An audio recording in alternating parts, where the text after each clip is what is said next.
Welcome to this explainer. I want you to just take a breath and picture a completely quiet, peaceful morning in Kyoto.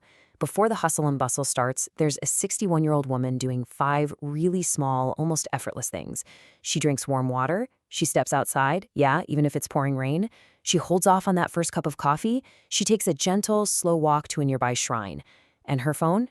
It stays face down, completely untouched. Now, here's the kicker. Her waist measurement literally hasn't changed in over a decade. No strict diets, no dumbbells. Today, we're going to dive deep into the fascinating biology of our mornings and see how these incredibly subtle habits might just hold the secret to unlocking our health. Let's get into it. Now, contrast that calm Kyoto morning with what's probably happening somewhere across the world right now. You know the drill. Someone skipping breakfast, aggressively lacing up their running shoes, and heading out for an absolutely punishing morning workout. They're eating super clean, tracking every single calorie on an app, doing exactly what the modern fitness industry tells us to do. And yet, they still can't shake that stubborn belly fat. We've been sold this super simple equation for years, right? Belly fat is just a math problem. Eat less, move more, and boom, the fat disappears. But for a huge number of people, that equation just flat out doesn't work. And it's not because they aren't trying hard enough. It's because they're fighting a biological reality with the completely wrong set of tools. Okay, let's dive into this. The real difference between our stressed out runner and that calm Kyoto woman. It actually has almost nothing to do with diet or exercise. The missing variable in this whole stubborn weight equation is just one single hormone. And it's a hormone that spikes in your body within the first 30 minutes of waking up every single day, whether you even realize it or not. Yep, that hormone is cortisol. Now, cortisol really gets a bad rap, but it isn't actually the villain it's made out to be. I mean, it's literally what gets you out of bed and makes you alert. Scientists call this natural morning surge the cortisol awakening response, or CAR.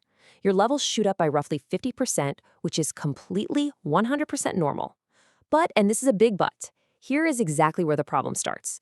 When that spike is pushed way too high, too fast, or kept elevated for way too long, your body actually starts to panic a little. It thinks it's under sustained stress. So what does it do? It shifts into this protective, fat-storing survival state. And studies, including some really fascinating research in the journal Obesity, have shown your body doesn't just store this fat evenly. Oh no, it wraps it directly around your abdomen, almost like a layer of biological insulation. So, how do we manage this natural spike? Well, let's start at minute 0. Hydration over stimulation. You know, Japan has some of the absolute lowest rates of abdominal obesity in the industrialized world, and a lot of that comes down to what happens in those crucial first 30 to 90 minutes of the day. Picture waking up in that soft golden morning light. After 7 or 8 hours of sleep, you are waking up in a quiet state of natural dehydration.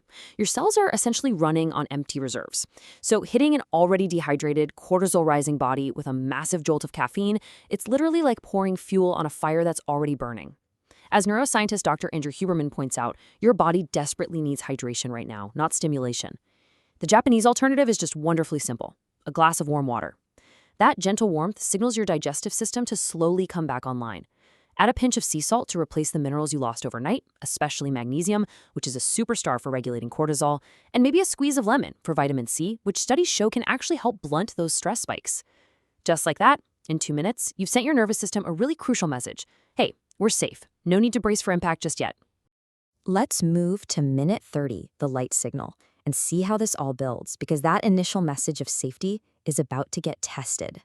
Within the first 30 to 60 minutes of waking up, you need to get outside for just 5 to 10 minutes of actual natural light. And I mean outside, not looking through a car window, and definitely not the blue light from your phone screen. Real outdoor sunlight, even if it's cloudy or raining.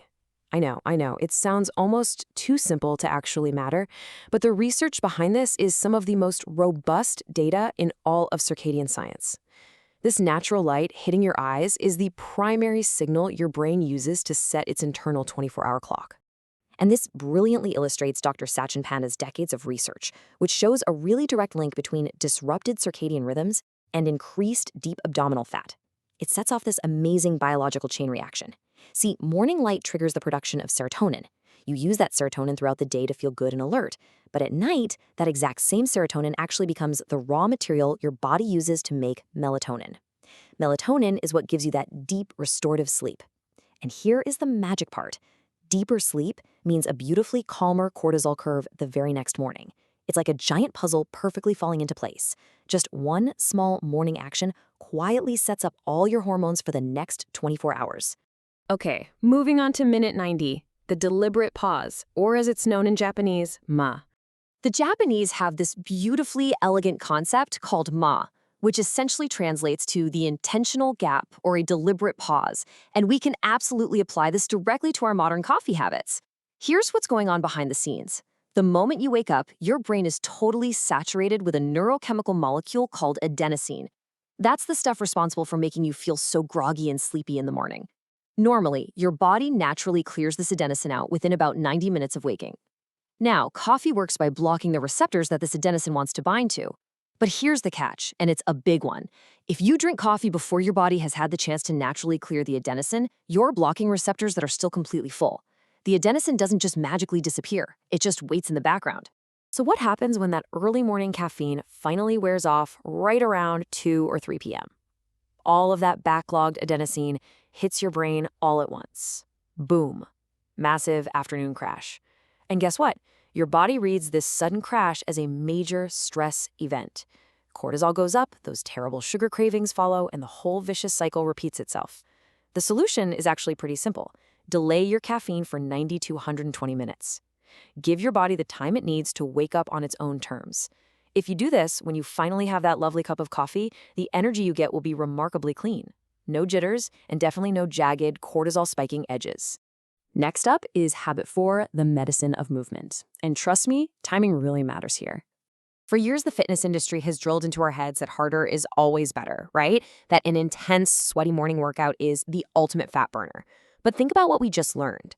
Layering a really high-intensity workout directly on top of your body's natural morning cortisol surge can actually keep your stress hormones elevated for hours. Sure, you might feel on top of the world from the endorphins, but beneath the surface, your body is quietly paying a heavy price.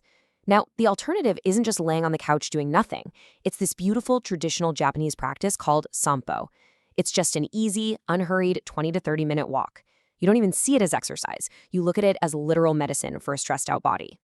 Now, what's really interesting about this slide is the actual science behind why sampo works. It's absolutely fascinating. A team of researchers at Stanford identified a visual phenomenon called optic flow.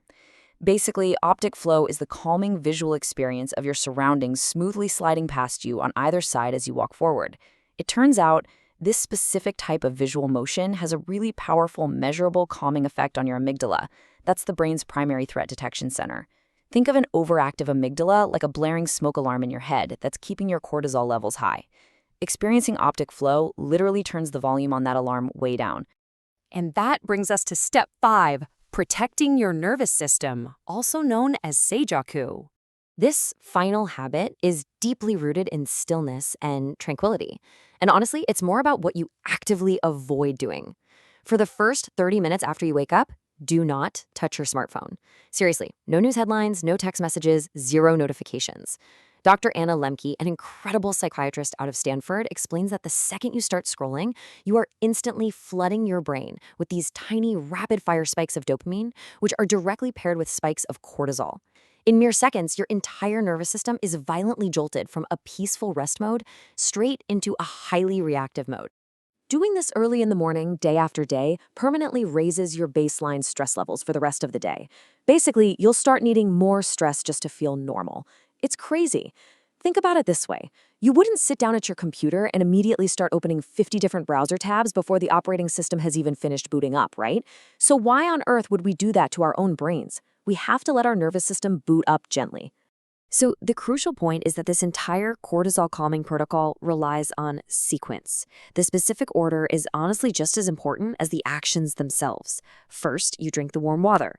Second, you step outside into the natural sunlight. Third, you fiercely guard your mind from the digital world for a full 30 minutes. Fourth, you take a gentle, unhurried walk to quiet down your brain's alarm bells. And finally, fifth, you delay that delicious cup of coffee for 90 minutes.